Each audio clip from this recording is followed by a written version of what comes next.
Indie Star Network Studios located in the high deserts of Southern California. This is... Good evening and welcome to the debut of The World of Wayne. I'm Wayne. I'm Lily. And we're here to...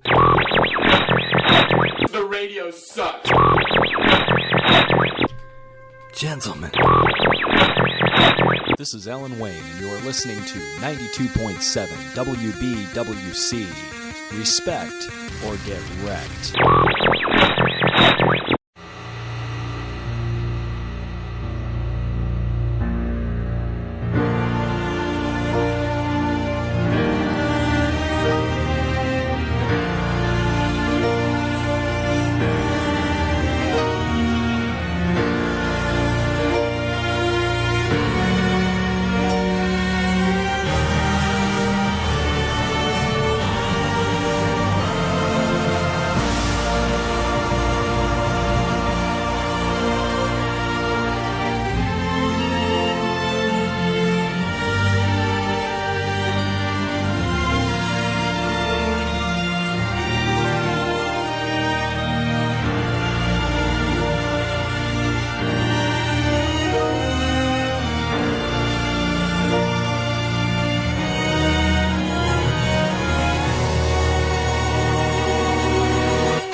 Life's a race that I'm gonna win.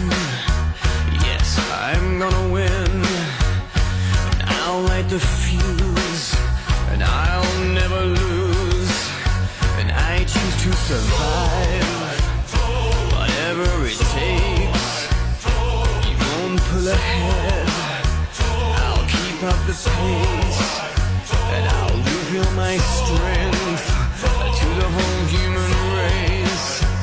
Yes, I am prepared to stay alive. I won't forgive.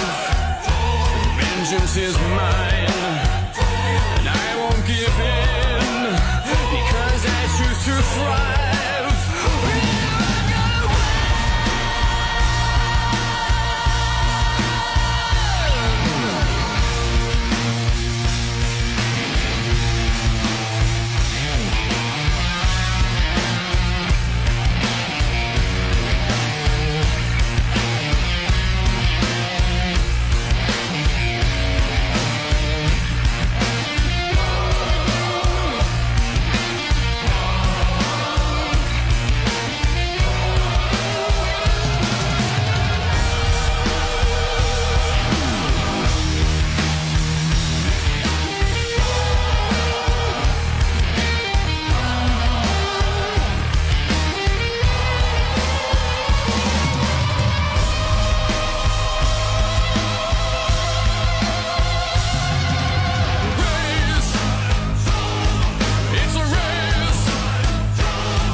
Warning: this program may contain adult-oriented themes, content, and program listener discretion is advised. Recorded live from Los Angeles, California, this is the Random Internet Radio Show with your host, Alan Wayne. Let's not stand on ceremony here, Mr. Wayne.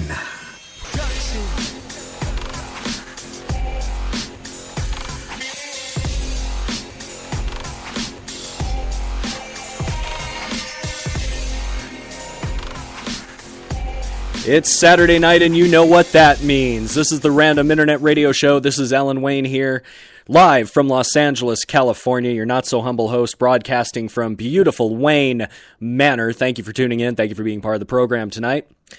Tonight, we have some sad news to open up the show. Adam West. As you're probably aware, Adam West passed away earlier today at the age of 88 from leukemia. Adam West was most well-known for two things: for being a campy, yet lovable, and somehow badass Batman, and for being the mayor of Quahog on Family Guy. Two completely different genres and ways of doing things, two completely different programs for sure. Adam West did them both and did them well. Adam West was born in 1928, and he got his first acting gigs in the 50s. At first, he started as a leading man. He tried to get some leading man roles, but then Hollywood just didn't work that way. He got a couple of supporting roles, some minor roles, and then he landed the role of the lifetime that would make him immortal with Batman. Adam West tried out for the role, didn't think he was going to get it, for sure. He thought...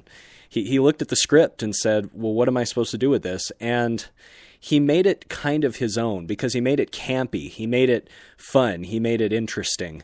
And Adam West definitely made that show, along with Burt Ward being the two that definitely made that show worth watching. And, well, of course, the classic villains. You know, Cesar Romero is the Joker. Julie Newmar or Eartha Kitt is always a debate that I'm up to make, because I can argue for both of them. They both were wonderful Catwomen. Julie Newmar, Eartha Kitt. I don't know if there was a third one. If there was a third one, she didn't make enough of an impression on me to really pay attention. So those shows were so great, and the reason they were so great was because they were campy. And camp is something that is not easily done well. Camp is not easily done well. And the thing of it is that when Adam West was just the perfect guy for that role. He was the perfect guy for the role because he came off as so serious. He could do anything with a straight face. If you've looked on YouTube and seen the Batusi video where he's dancing like an idiot and just flailing around with his cape in the air and just running around. It is amazing that he did not just bust out laughing. I mean, wearing the tights. One of the best lines from that scene actually was he walks into a bar as Batman. He walks into this seedy bar as Batman, and they're like, the maitre d' comes up and says, hey, Batman, would you like our best table? And he says, no, I do not want to draw attention to myself. I will just stand at the bar. It's a great line. And his delivery was wonderful. The reason he had to do his delivery so slowly was because of gaps in the script. Because when they were doing this show, they would rehearse, and then they would realize, oh crap, we need to add like 2-3 more minutes in it.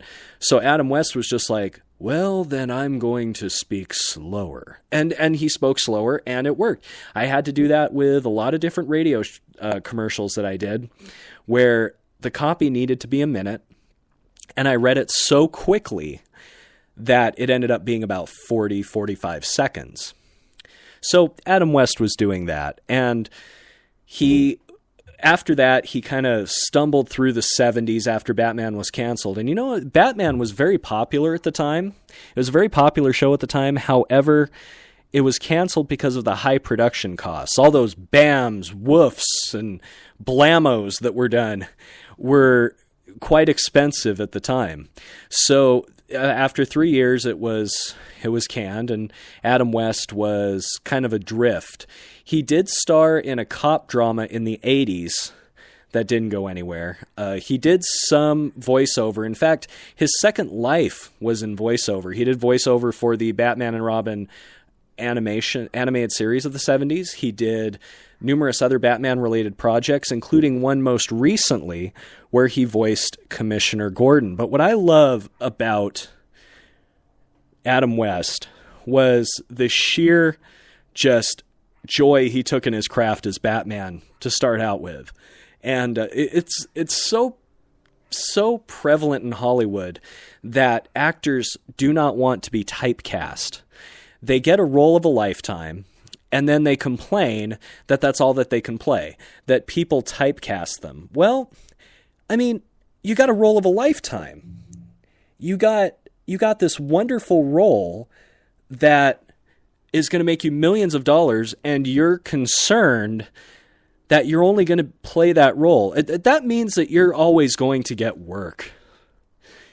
I mean, what better thing in Hollywood than to always have work? What better thing in Hollywood than to always be employed? Some of these people stand on their morals like, no, I'm a Shakespearean actor. Did you know that Boss Hogg, I think his name was Sorrel Merrill, was a classically trained Shakespearean actor?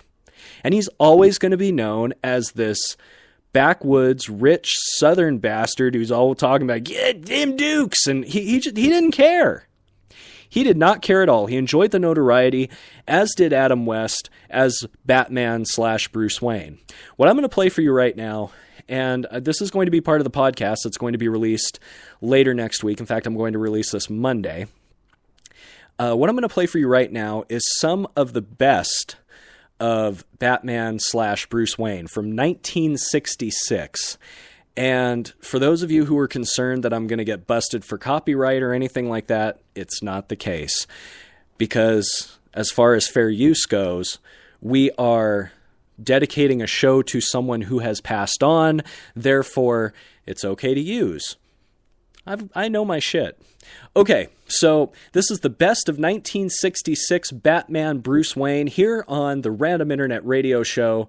And if I need to do a little bit of narration, I will stop and do the narration. So I hope you enjoy.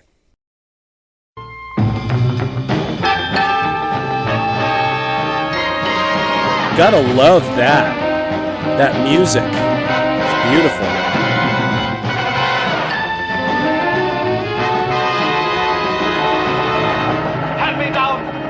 Shark repellent bat spray.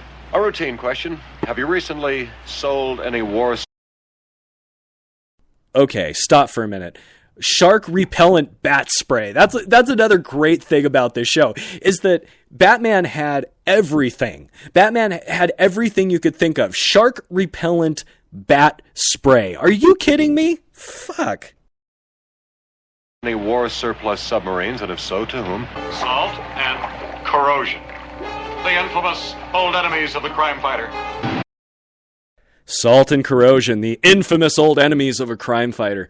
I mean, the way he delivered his lines was like, you're like, whoa, that's